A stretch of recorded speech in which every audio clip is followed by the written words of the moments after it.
दोस्तों, ये हम सभी को मालूम है कि मनुष्य का मन बहुत ही चंचल होता है और इसलिए मन में कई तरह के विचार उत्पन्न होते हैं। क्षण भर में ही व्यक्ति का मन कई चीजों के बारे में सोचने लगता है।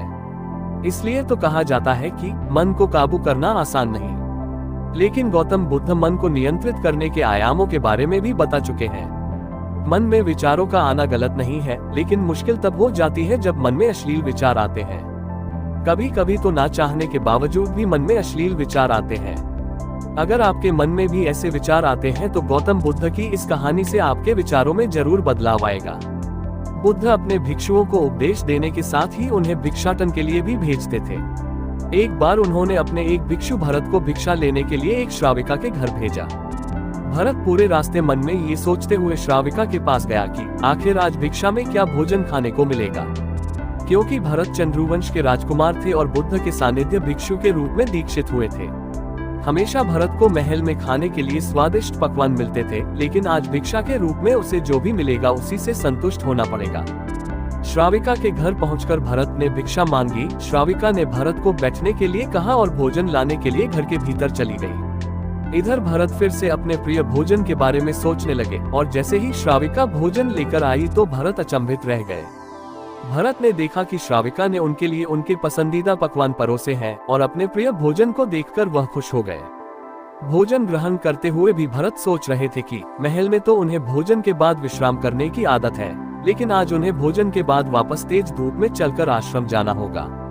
लेकिन भोजन के बाद श्राविका ने भरत को कुछ समय के लिए विश्राम करने का आग्रह किया। भरत फिर से खुश हुए कि आखिर आज उनके मन की सारी इच्छाएं कैसी पूरी हो रही है। इसके बाद भरत कुछ देर विश्राम करने लगे, लेकिन विश्राम करते हुए भी लेटे लेटे वह सोचने लगे कि आज तो मुझे भोजन के बाद विश्राम करने को मिल गया, लेकिन ऐसा रोज रोज नहीं होगा। जब भरत विश्राम के बाद उठे तो श्राविका ने कहा कि आप जब तक चाहे यहाँ ठहर सकते हैं। भरत अब समझ गए कि ये कोई संयोग नहीं हो सकता। उन्होंने श्राविका से कहा कि मुझे क्षमा कीजिए, क्या आप मेरा मन पढ़ सकती हैं? श्राविका ने हाँ में उत्तर दिया और कहा कि हाँ, मैं मन पढ़ सकती हूँ। शुरू में ये कठिन था, लेकिन फिर मैंने स्वयं के मन के विचारों को देखना शुरू किया। पहले मेरे विचारों की संख्या अनगिनत हुआ करती थी। इसके बाद मैंने विचारों पर ध्यान केंद्रित किए बिना पक्ष विपक्ष के अपने विचारों को देखने लगी। इस तरह से धीरे धीरे मेरे मन में विचारों की संख्या कम होती गई और सारे व्यर्थ विचार दूर हो गए। इसके बाद से ही मैं दूसरों के मन में चल रहे विचारों को पढ़ लेती हूँ। हालांकि श्राविका की बात सुनकर भरत घबरा गए। इसके बाद भरत ने श्राविका से आज्ञा ली और आश्रम के लिए निकल पड़े। रास्ते में भी भरत फिर से मन में आए विचारों का स्मरण करने लगे कि श्राविका के बारे में उसके मन में अश्लील विचार भी आए थे। श्राविका ने उसे भी जान लिया होगा, वह मेरे बारे में क्या सोचती होगी। भरत खुद को लज्जित महसूस कर रहे थे। भरत ने आश्रम पहुंचकर गौतम बुद्ध से कहा कि अब मैं कभी भिक्षाटन के लिए नहीं जाऊंगा। बुद्ध ने भरत को पास बुलाया और कहा कि क्या हुआ है, तुम मुझे सारी व्यथा बताओ। भरत ने सारी बातें बुद्ध को बताई।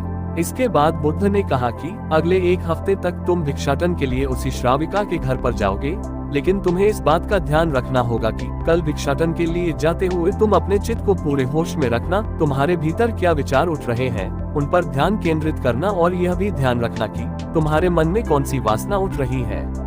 तुम कल इन सभी चीजों को ध्यान में रखकर जाना और इसके बाद मुझे वापस आकर बताना।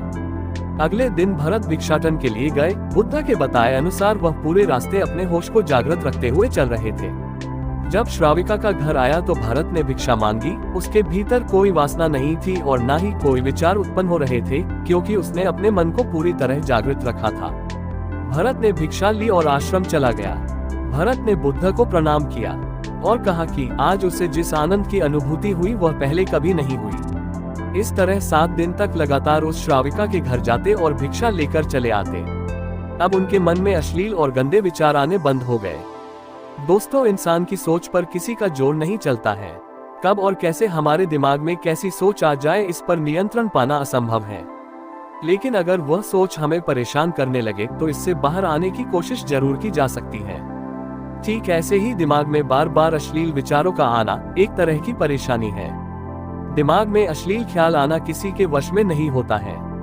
विज्ञान भी इस बात को मानता है कि हमारे दिमाग की तरंगे और हार्मोन के बदलने के कारण दिमाग में बार बार अश्लील ख्याल आते रहते हैं। अश्लील बातों के बारे में सोचना, जीवन साथी के साथ प्यार भरे लम्हों के बारे में सोचना, संभोग संबंधी ख्यालों को मन में लाना, ये कुछ ऐसी बातें हैं जो हमारा ध्यान भटकाती हैं और हम किसी अन्य बात पर ध्यान नहीं कर पाते हैं। ऐसी परिस्थिति कभी कभार आए तो फिर भी हम खुद पर काबू पा लेते हैं, लेकिन इसका बार बार होना हमारे लिए तनाव को बढ़ाता है।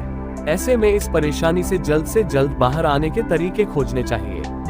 आइए जानते हैं कि अश्लील ख्यालों के दिमाग पर हावी होने पर क्या करें और क्या नहीं, ताकि आप इस परिस्थिति से बाहर आ सकें। तुरंत अपना स्थान बदल दें। जब भी कोई गंदा ख्याल दिमाग में आए और आप उससे बाहर आने में असमर्थ हो रहे हो, तो तुरंत वह स्थान बदल दें जहां आप बैठे हैं।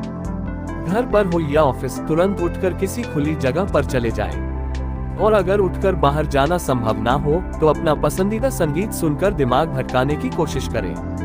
कलम और कागज उठाएं और एक अपने दैनिक क्रिया की सूची बनाएं। कितने बजे आप क्या करेंगे उसकी सूची बनाएं और काम पर लग जाएं। इससे आपका ध्यान अश्लील और गंदे विचारों से हटकर दूसरे कामों में लगेगा।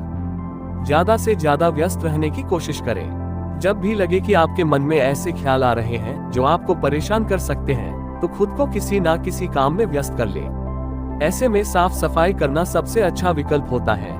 एक बात हमेशा ध्यान में रखें, जब भी ऐसे अश्लील ख्याल दिमाग में आए तो गंदी पिक्चरें देखने का विचार ना बनाएं।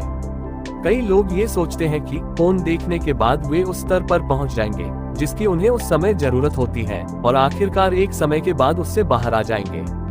संभव है कि ऐसा भी हो, लेकिन आपका फोन देखना धीरे धीरे आपके दिमाग पर नेगेटिव असर डालता है। अप्राकृतिक क्रिया करने से बचें, क्योंकि ये दिमाग पर बुरा प्रभाव बना सकता है।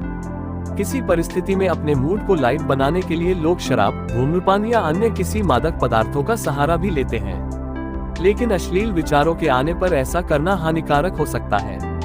ऐसी परिस्थिति व्यक्ति को असाधारण शारीरिक संबंधों की ओर भी ले जा सकती है। अश्लील विचारों से बचने के लिए एक्सरसाइज या योग का सहारा लें।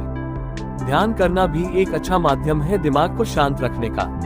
बार बार अश्लील और गंदे विचारों का दिमाग में आना और उसका समाधान न मिल पाना एक प्रकार के तनाव को पैदा करता है। इसलिए सबसे पहले इस तनाव का कारण खोजें, मसलन आपकी सेक्सुअल लाइफ अधूरी है या आप अपने पार्टनर से असंतुष्ट हैं। ये जानने के बाद ही आप इससे बाहर आने का उपाय खोज पाएंगे। अगर आपको लगे कि आप खुद से अश्लील विचारों से छुटकारा नहीं पा रहे हैं, तो अपने किसी नजदीकी दोस्त, रिश्तेदार या किसी काउंसलर और डॉक्टर से भी सलाह ले सकते हैं। अपनी बात साझा करने से आप इस समस्या से जल्दी से बाहर आ सकते हैं। अगर आपको लगे कि असंतुष्ट सेक्स लाइफ के चलते ही आपके साथ ऐसा हो रहा है, तो इसके बारे में अपने पार्टनर को बताएं। संभव है कि आप दोनों मिलकर ही इसका समाधान खोज पाएं। पूजा पाठ, आध्यात्म से जुड़ने पर आप इस तरह के तनाव से बाहर आ सकते हैं। कुछ लोग मंदिर जाते हैं तो कुछ योग ध्यान का भी सहारा लेते हैं। इसके अलावा किसी आध्यात्मिक गुरु या मार्गदर्शक की भी सलाह ले सकते हैं। तो दोस्तों, आप समझ ही गए होंगे कि अश्लील विचार हमारे दिमाग को कैसे प्रभावित कर सकते हैं। आशा करता हूँ कि बताए हुए तरीकों से आप अपने दिमाग से अश्लील और गंदे विचारों से छुटकारा पा सकते हैं। कृपया वीडियो को लाइक, शेयर और सब्सक्राइब जरूर करें। मिलते हैं अगली वीडियो में, तब तक के लिए अपना ख्याल रखिए।